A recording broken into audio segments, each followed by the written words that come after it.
जय हिंद। आज की इस लेक्चर नंबर 4 में पढ़ने वाले हैं dispersion of white light by glass prism. Human eyes का चैप्टर नंबर 2 क्लास 10 का फिजिक्स में लेक्चर नंबर 4 होने वाला है। ठीक है, dispersion of white light by glass prism. Glass prism के अंदर अगर वाइट लाइट को अगर भेजा जाए तो कैसा क्या दिखाएगा। ठीक है, तो हम लोग ग्लास प्रिज्म में लेक्चर नंबर 3 में समझे थे कि ग्लास प्रिज्म में अगर सिंगल लाइट जाएगा तो कैसे रिफ्रैक्ट होगा। तो जैसे ये प्रिज्म था, इंसिडेंट रे भेजे थे, नॉर्मल की ओर, डेंसर में गया, फिर बेस की ओर गया। हमेशा बेस की ओर आता लाइट, याद रखना। ठीक है, और ये लाइट अगर जाना चाह रहा था इधर, चला गया इधर, कितना भटक गया, इसको पीछे करिए, ये जो हो जाएगा ना एंगल ऑफ डेविएशन हो जाएगा, एंगल ऑफ डेविएशन। ठीक है, ये शॉर्ट रिवीजन करा रहे हैं, लेक्चर नंबर 3 में पूरा डिटेल में बताए थे। ये जो होगा आपका एंगल ऑफ प्रिज्म। ठीक है, ये प्रिज्म हो जाएगा, और ये नॉर्मल होता है, ये तो एंगल इंसिडेंट हो जाएगा, ये रिफ्लेक्टेड हो जाएगा, यहाँ पे आर हो जाएगा, और यहाँ पे ये इमर्जेंट रे हो जाएगा, ई हो जाएगा। ठीक है,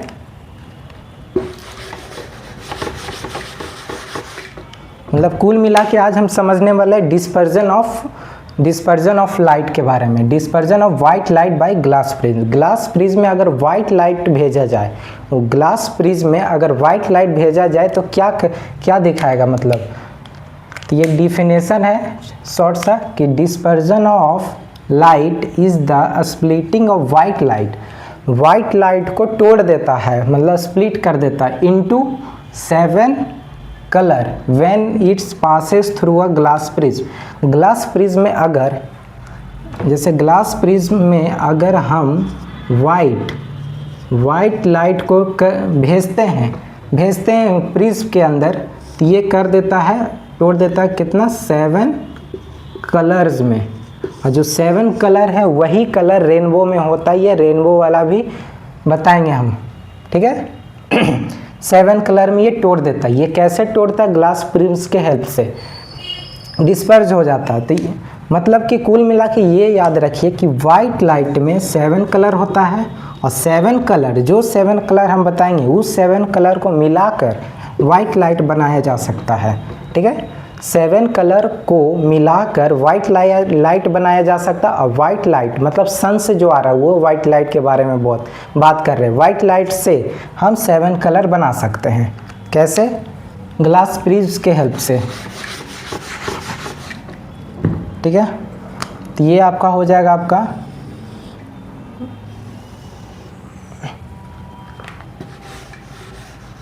ये आपका ग्लास प्रिज्म हो जाएगा।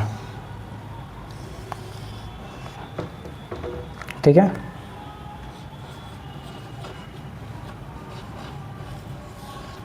प्रिज्म हो गया। अब इसमें हम लोग वाइट लाइट भेजने वाले हैं। ठीक है, जैसे ये हो गया कौन सा लाइट, यहाँ लिख देंगे हम लोग वाइट लाइट मतलब कि इंसिडेंट रे भेज रहे हैं। अगर प्रिज्म में वाइट लाइट मतलब 7 कलर का मिलकर एक लाइट जा रहा है रेयर से, ये क्या है, यहाँ पे रेयर है, ये इसमें क्या, ये डेंसर मीडियम है, मतलब घनत्व इसमें ज़्यादा है, डेंसिटी ज़्यादा, मॉलिक्यूल ज़्यादा मतलब सामने, और ये एयर है, तो एयर में मॉलिक्यूल्स फैला हुआ है। ठीक है, तो ये रेयर मीडियम हो जाएगा, रेयर मीडियम, और ये डेंसर मीडियम हो जाएगा। ठीक है, rare medium, denser medium, rare से डेंसर में जा रहा है। रेयर से अगर डेंसर में वाइट लाइट जा रहा है तो टुवार्ड्स द नॉर्मल होता है। अब यहाँ से रेयर से डेंसर में भेज रहे हैं, यहाँ पे उतना नहीं करेंगे क्योंकि अब यहाँ से ये डेंसर में गया। ठीक है, टुवार्ड्स द नॉर्मल। अब यहाँ से लाइट निकल जाएगा, सिंगल लाइट हम लोग भेज रहे थे लेक्चर नंबर 3 में, तो इधर जा रहा था। ठीक है, लेकिन अब 7 कलर डिवाइड होगा, तो 7 कलर तो बताएंगे। अब एक जैसे जाएगा, ये ज़्यादा एक बेंड हो जाएगा, एक गया, एक हो गया, 2 हो गया, 3 हो गया, 4 हो गया, 5 हो गया, 6 हो गया, 7 हो गया, ठीक है। इसको जो ये जो लाइट है, ठीक है, ये जो लाइट है हम लोग, ये रेनबो का कलर होगा, मतलब ये 7 कलर होगा। इसको क्या बोलते हैं? विव गियोर बोलते हैं, ठीक है। इसको बोलते हैं हम लोग विव गियोर, मतलब VIVGYOR, VIVGYOR, विव गियोर। इसकी मतलब इसका भी फुल फॉर्म है, मतलब वायलेट हो गया, इंडिगो हो गया, ब्लू हो गया, ग्रीन हो गया, येलो, ऑरेंज, रेड। ये मतलब ये कलर है जो रेनबो कलर में जो होता था 7 कलर, वही कलर प्रिज्म भी होता है। इसको क्या बोलते हैं हम लोग? इसको हम लोग बोलते हैं वायलेट, इसको बोलते हैं हम लोग इंडिगो, इसको हम लोग बोलेंगे ब्लू, इसको हो जाएगा ग्रीन, इसको हो जाएगा वाई से येलो हो जाएगा, ओ से ऑरेंज, आर से रेड हो जाएगा। मतलब विव गियोर ये शॉर्ट है, ये याद करने का तरीका है, याद करने का ये तरीका है, ठीक है। वायलेट हो गया, violet, indigo, blue, green, yellow, orange, red. ये जो काम जो किए थे, कौन किए थे? इंग्लिश साइंटिस्ट एक थे जो आइजैक न्यूटन साहब जी ने ये प्रिज्म में पहली बार लाइट भेजे थे जो 7 कलर में किए थे। ये जो पूरा इसको जो हम लोग बोलेंगे, इसको रुक जाइए,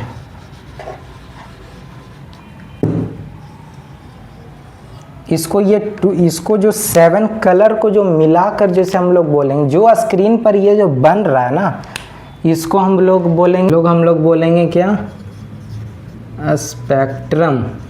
स्पेक्ट्रम बोलेंगे, ठीक है।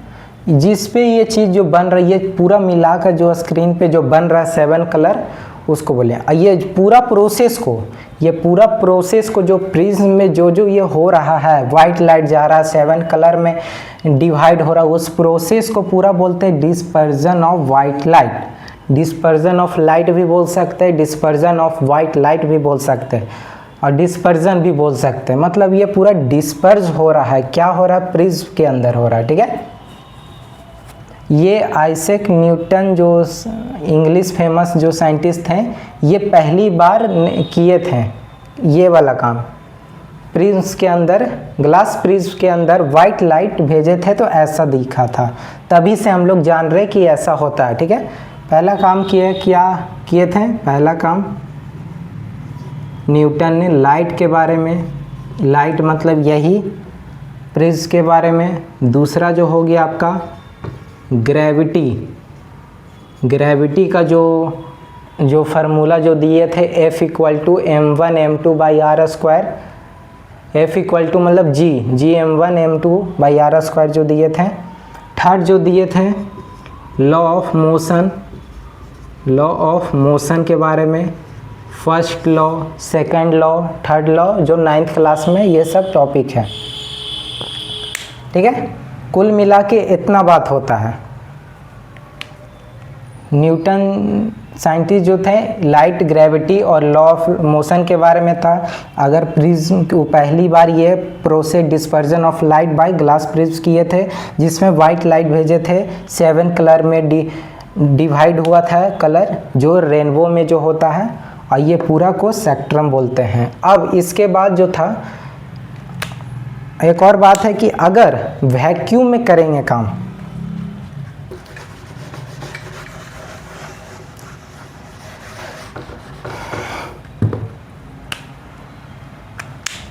इसको अब मिटा देते हैं हम।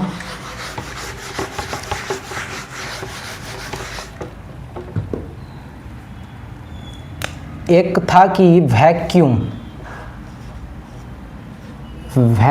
हो गया, एक हो गया एयर या एनी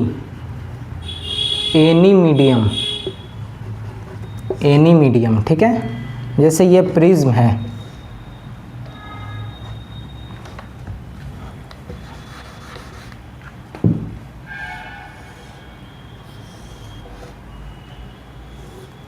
ये प्रिज्म हो गया, ठीक है। जैसे क्या है ना कि वैक्यूम में कोई मीडियम नहीं है। इसमें एक होता है कि जो 7 कलर है वो डाइवर्ज कितना हो रहा है, कितना मुड़ रहा है, कितना मतलब वो बेंड हो रहा है, ठीक है। बेंडिंग ऑफ लाइट कितना होता है, ठीक है। ये मतलब वैक्यूम में कोई मीडियम नहीं है, इस कारण से लाइट तो पास हो रहा है, लाइट का कोई मीडियम नहीं चाहिए। लाइट वैक्यूम में भी पास होता है, ट्रैवल कर सकता है।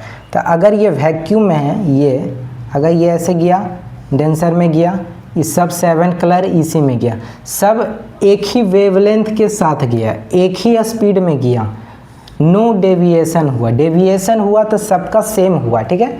एयर में बता रहे क्या होता है डेविएशन, वेवलेंथ, ये सब। ये डेंसर में गया, कोई लाइट इधर से गया, कोई लाइट ये ज़्यादा बेंड हो गया और कोई हल्का ऐसे चला गया। ये कौन सा कलर होगा, ये रेड कलर होगा। सबसे नीचे में कौन सा कलर था, वायलेट कलर था, वायलेट, ठीक है। अब इसमें याद रखना है, इसमें एक चीज़ कि करेगा कि क्यों रेड कलर ज़्यादा बेंड नहीं हुआ और वायलेट कलर ज़्यादा बेंड हो गया। तो इसका कारण है, जैसे रेड कलर हो गया और वायलेट कलर हो गया, ठीक है। रेड कलर के पास maximum wavelength maximum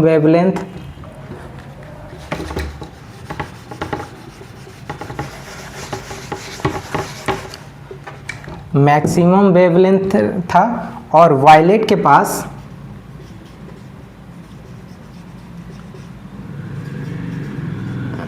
minimum wavelength है, ठीक है, ठीक है।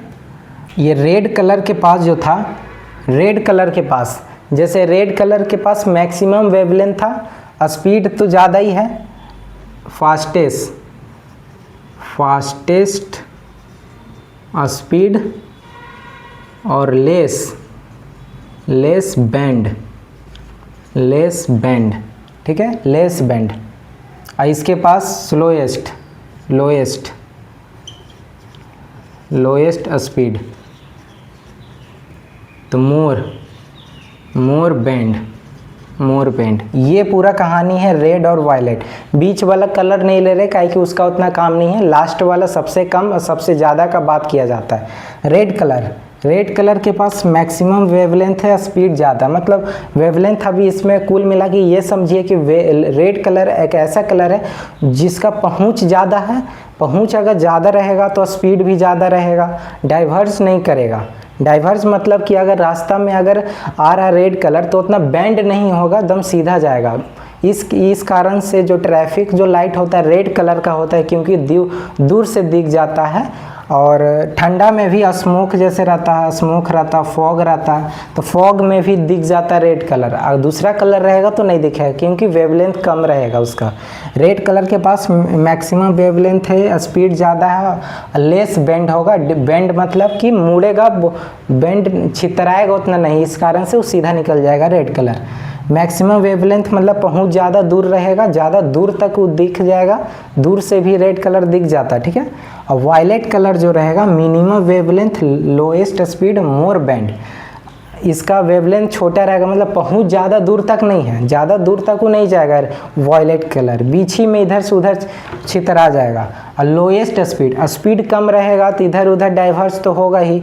मोर बेंड हो गया, बेंड मतलब मुड़ना, लाइट जितना ज़्यादा मुड़ेगा उतना इस कारण से जो आसमान का जो स्काई जो होता है, स्काई मतलब स्काई जो हम लोग का जो आसमान जो दिखता है, ये कौन सा कलर का रहता है, वायलेट रहता है। वायलेट हो गया, ये ब्लू हो गया, ये सब कलर का क्यों रहता है, क्योंकि द मिनिमम वेवलेंथ, जैसे सन से जो लाइट आ रहा है, हम बोले कि लोएस्ट स्पीड रहेगा तो उधर मतलब छितरा जाएगा, तो पूरा स्प्लिट हो जाता, मतलब कि पूरा फैल जाता। तो उधर मतलब जो पार्टिकल्स जो है एटमॉस्फेयर का, एटमॉस्फेरिक का जो पार्टिकल्स है, लेयर जो रहता है ना, लेयर का जो पार्टिकल है, लेयर का जो पार्टिकल्स है ना, जैसे लाइट एटमॉस्फेयर में इंटर होता है तो रिफ्रैक्ट होता है, डाइवर्ज होता है टुवर्ड्स द नॉर्मल। ये और बताएंगे लेक्चर और 5-6 में बढ़िया से बताएंगे। तभी इस कारण से जो ब्लू कलर हो गया, वायलेट कलर हो गया,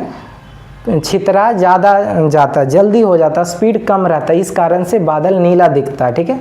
और रेड कलर जो है, रेड कलर का भी एग्जांपल बता देते हैं। जो जैसे जब सूरज उगता है या डूबता है तो रेड कलर का क्यों दिखता है, और जब 12 या 1 बजे जब दोपहर का जब रहता है तो सन का जो कलर है वाइट क्यों रहता है, क्योंकि जैसे एराइज हो गया या डूब रहा है सन, तो वो जो बहुत ही दूर है, दूर तक है, तो स्काई ब्लू तो उधर छितरा जाएगा, आएगा हमारा आँख में कौन सा कलर, रेड कलर, क्योंकि इधर पहुँच ज़्यादा है, स्पीड ज़्यादा है, बेंड कम होगा तो रेड कलर हम लोग को दिखेगा, उगते हुए भी डूबते भी है, क्योंकि एकदम ओरिजिन होगा था ना। जैसे ये अर्थ होता है, ये एक ओरिजिन रहता है, अगर ओरिजिन से ऊपर, अगर ओरिजिन से ऊपर रहेगा तभी ये सीधा सीधा दिखे, ओरिजिन से नीचे रहेगा तो इसका मतलब डूब गया। एक लाइन होता है, ये बताएंगे आगे, इसी चैप्टर में है पूरा कहानी। तो इस कारण से रेड दिखता। और जैसे ये अर्थ है, अर्थ है, यहाँ पे सन है, एकदम ऊपर है, इसका जो डिस्टेंस है ना कम है, डिस्टेंस कम है, तो ये डिस्टेंस कम है, इस कारण से वाइट लाइट दिखता है। और यहाँ पे एक और चीज़ है कि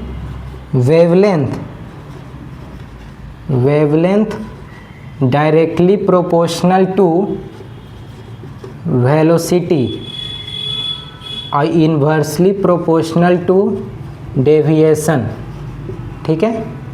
ये एक फार्मूला नहीं है, ये समझने वाली बात है कि अगर वेवलेंथ ज़्यादा दूर तक पहुँच, अगर ज़्यादा दूर तक होगा, अगर वेवलेंथ बढ़ेगा मतलब ज़्यादा दूर तक पहुँच है, ज़्यादा दूर तक दिख रहा है, इसका मतलब स्पीड भी ज़्यादा होगा, और इन्वर्सली मतलब डेविएशन कम होगा। इस कारण ये फार्मूला नहीं है, मतलब एक समझने वाला ट्रिक है, कैसे हम समझ सकते हैं वेवलेंथ और वेलोसिटी और डेविएशन कैसे रिलेट करता है एक दूसरे, रिलेशनशिप क्या है उसके बारे में, ठीक है। इसके बाद था कि ग्लास प्रिज्म को अगर उल्टा कर देंगे क्या करेंगे, ये अगला लेक्चर में मिलेंगे, ठीक है। इसी के साथ लेक्चर नंबर 5 में अब मिलेंगे, यही चैप्टर लेंगे ह्यूमन आइज। नेक्स्ट वीडियो में मिलेंगे नेक्स्ट टॉपिक के साथ। धन्यवाद।